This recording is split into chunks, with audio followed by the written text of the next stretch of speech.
Bonjour et bienvenue dans votre guidance des astres. Vous êtes dans la pleine lune en Poisson du 31 août 2023. Nous sommes dans la saison de la Vierge et nous sommes sur un axe pour guérir et éveiller son principe féminin sacré. On est donc sur un axe Terre-Eau gouverné par Jupiter, Neptune et Mercure. On est donc influencé dans le domaine de la chance, de la croissance, des rêves, de l'imagination, de la communication, notamment avec l'invisible. C'est un axe majeur pour se connecter à ses rêves, à sa mission de vie, afin de concrétiser et de les poser dans la matière. C'est une invitation à suivre davantage ses intuitions, sa guidance intérieure, donc de noter, d'écrire dans un journal, car ce ne sont pas toujours des messages clairs. Ça peut être une ébauche, une première action à poser, ça peut être des perceptions, des ressentis, ce genre de choses. Et c'est là la force de l'énergie de la Vierge, car elle permet de mettre en place le processus qui va permettre de faire naître dans le monde spirituel notre future réalité. En réalité, elle est celle qui enfante les projets, leur donne un corps de manifestation. Elle symbolise l'enfantement divin, celle qui permet la cristallisation de la lumière. C'est ce concept que les religieux ont repris avec l'histoire de Marie, mère des dieux, et du Christ, l'enfant solaire. Ce sont des processus énergétiques, astrologiques et cosmiques que nous vivons tous, individuellement et collectivement. Ces énergies nous impactent sur tous les plans, et notamment physiques. La Vierge est associée au ventre, donc le siège de la gestation. C'est dans son ventre que la femme porte le bébé. Donc, à l'image de la femme enceinte, on peut transposer ça à la Vierge, à sa capacité à alchimiser les énergies subtiles et à leur donner un corps de manifestation. Donc toute cette zone doit être purifiée pour recevoir les énergies adéquates pour que l'alchimie opère. Donc ce sont les 4 chakras de base, racine, sacré, solaire et cardiaque, qu'il faudra purifier en priorité. Puis il faudra activer les chakras supérieurs, notamment par la méditation consciente, la visualisation, etc. On est dans une énergie très puissante pour créer et manifester sa réalité. Avec le Poisson, on termine un cycle et avec la Vierge, on prépare le nouveau cycle, et notamment la nouvelle année, donc 2024. Donc, c'est le moment de se purifier, de se nettoyer par rapport à cette phase de transition où on est dans un entre-deux, donc entre un changement d'année personnelle, entre un changement d'énergie, ce genre de choses. Donc, ça demande de conscientiser un petit peu, de faire le bilan, de faire le point sur sa situation, sur ce qu'on a, sur ce qu'on est, sur qui on veut être et ce qu'on veut avoir. Donc, pour vous aider à identifier ce qu'il faudrait soit laisser aller, soit accueillir, euh, on va par exemple revoir ses croyances limitantes et notamment regarder ce qui n'a pas fonctionné et pourquoi. Donc même si on n'a pas forcément la réponse, on peut ouvrir sa conscience et se dire bon ok bon ça n'a pas fonctionné, ben je peux soit faire autrement, soit chercher à faire mieux. Donc ça va demander de se réajuster. Ça peut être aussi d'élever ses standards, demander et vouloir plus. Ensuite, ça va être de guérir sa relation à l'argent pour s'autoriser à recevoir plus, créer des canaux d'abondance, créer des canaux pour recevoir plus d'abondance. Donc, c'est le moment d'acheter son agenda pour l'année, préparer son année. Donc, l'année scolaire débute au mois de septembre. Ce n'est pas un hasard. Ça n'a pas été décidé par hasard. Donc, comme les écoliers, Nous pouvons avoir cette démarche, même si nous sommes des adultes et que nous avons notre propre activité ou que nous travaillons dans le système, peu importe. Donc la démarche spirituelle reste la même.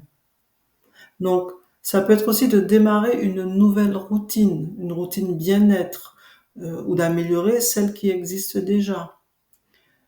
Ça peut être de lâcher ce qu'on ne veut plus pour faire de la place à ce qu'on aime, à ce qu'on veut, à ce qu'on veut recevoir, ce qu'on veut accueillir.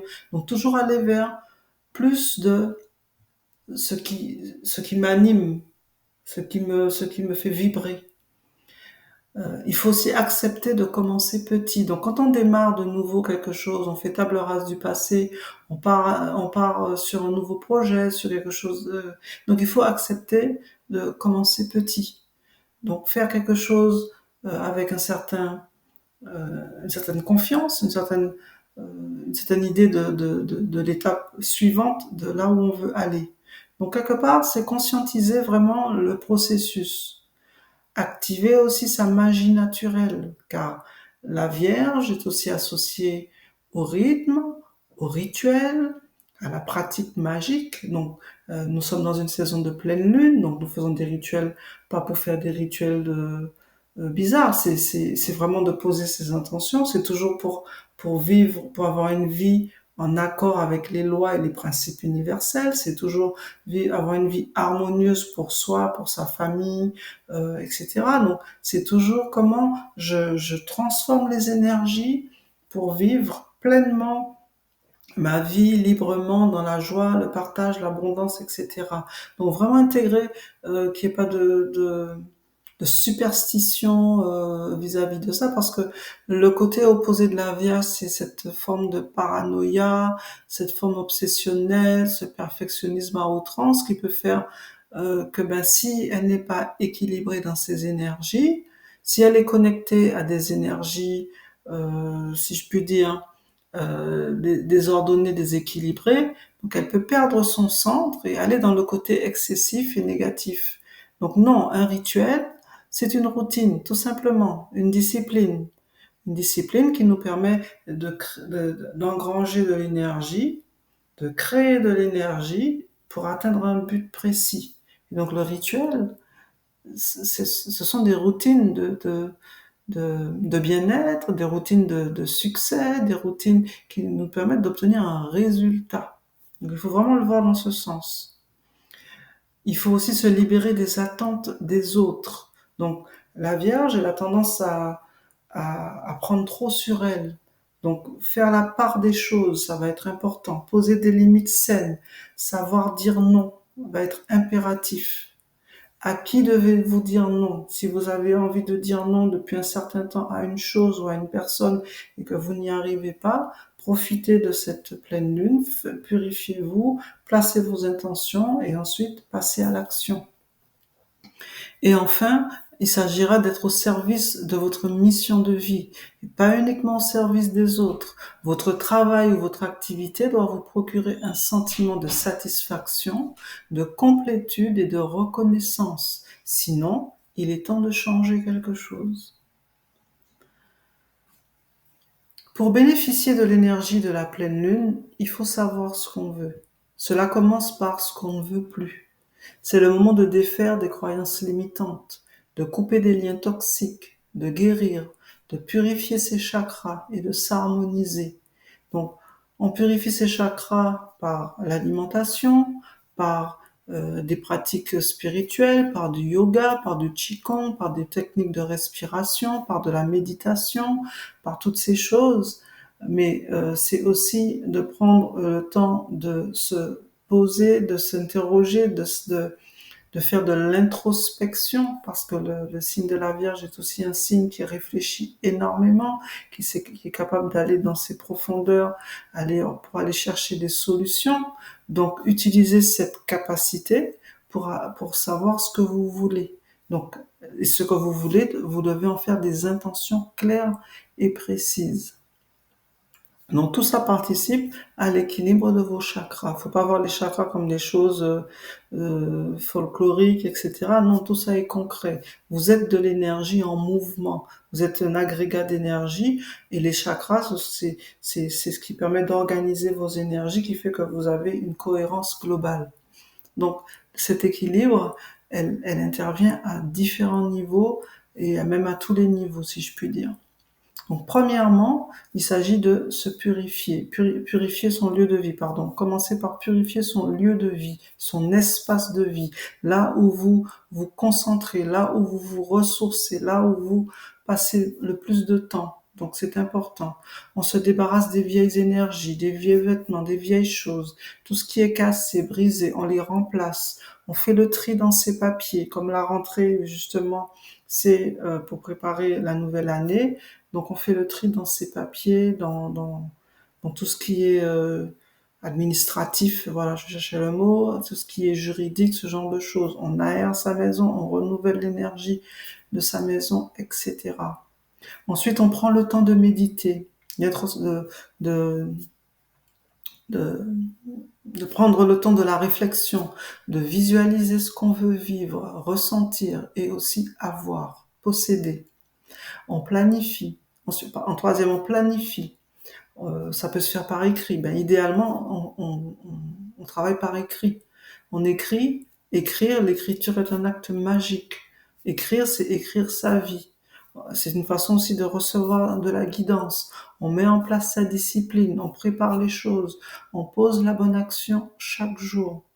Et quatrièmement, on vit. On apprécie chaque moment. On doit trouver un moment chaque jour pour se connecter, pour se reconnecter pleinement à soi, à la vie. C'est important. Comment utiliser l'énergie de la pleine lune en poisson pour s'actualiser et renouveler son énergie? Donc, premièrement, se purifier. Purifier son corps, purifier ses énergies, purifier son aura, son champ de vie, tout ça. Donc chaque mois, on échange, on crée, on stocke de l'énergie et parfois qui ne nous appartient pas. Donc la purification va permettre de purifier son corps, son corps éthérique, son aura, de rétablir un équilibre énergétique au niveau physique, émotionnel et mental. Donc deuxièmement, poser ses intentions. Donc comme je disais tout à l'heure, l'idéal c'est de le faire par écrit. Ensuite, troisièmement, pour bénéficier pleinement des énergies, ben, si vous posez vos intentions, vous évitez de subir les énergies, car souvent, les mouvements des planètes, à moins d'être féru d'astrologie et de suivre jour après jour les mouvements des planètes, ce genre de choses, ou être plutôt dans une forme de réceptivité de qu'est-ce que je fais à ce moment, qu'est-ce que je ressens, qu'est-ce que je pressens, ce genre de choses. Donc on va plutôt être dans une intention claire par rapport à ce que l'on veut vivre, par rapport à ce que l'on veut ressentir, et aller plutôt dans l'axe positif des choses et ne pas subir. Et donc même quand quelque chose de négatif arrive, on reste dans une position d'accueil, on écoute, on s'écoute, et après on laisse passer la vague. Donc c'est un peu comme ça qu'on qu'on qu'on ne prend pas le côté, on va plutôt surfer sur l'aspect négatif des choses. Ça ne veut pas dire que il faut mettre la comment on dit ça. Il faut pas vouloir voir le problème. S'il y a un problème qui se présente, on se pose, on analyse, on regarde, on juge. Effectivement, on étudie. Ben qu'est-ce que ça veut me dire? Qu'est-ce que ça vient toucher chez moi? Qu'est-ce que je dois changer? Qu'est-ce que je dois faire?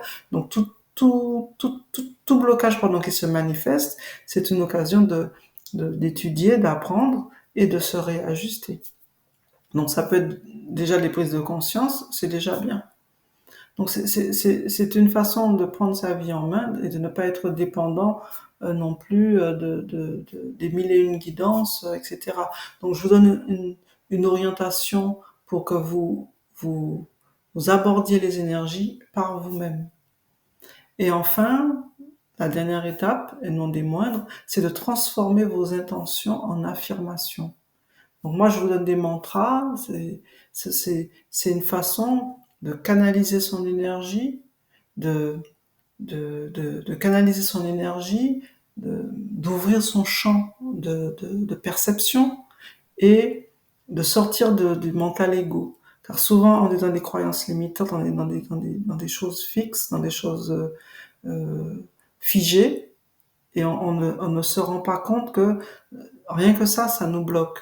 Donc, le fait, chaque mois, chaque lune, chaque lunaison, chaque pleine lune, on s'approprie les énergies, on va chercher au fond de soi ses intentions et on les manifeste à travers une affirmation, à travers un mantra, et ça fait bouger notre énergie, ça nous fait nous actualiser et quelque part, nous entrons dans un processus d'intégration des différentes énergies. Quand vous avez passé les 12 signes, les 12 saisons et que vous vous êtes quelque part syntonisé avec chaque vibration, chaque rayon, vous entrez dans une forme de complétude et vous vous enrichissez. Vous gagnez en force, vous gagnez en clarté, vous gagnez en sagesse. Donc, je vous propose un mantra pour la pleine lune en poisson. Donc, elle est aussi basée sur, elle doit être aussi basée sur ce que vous vivez.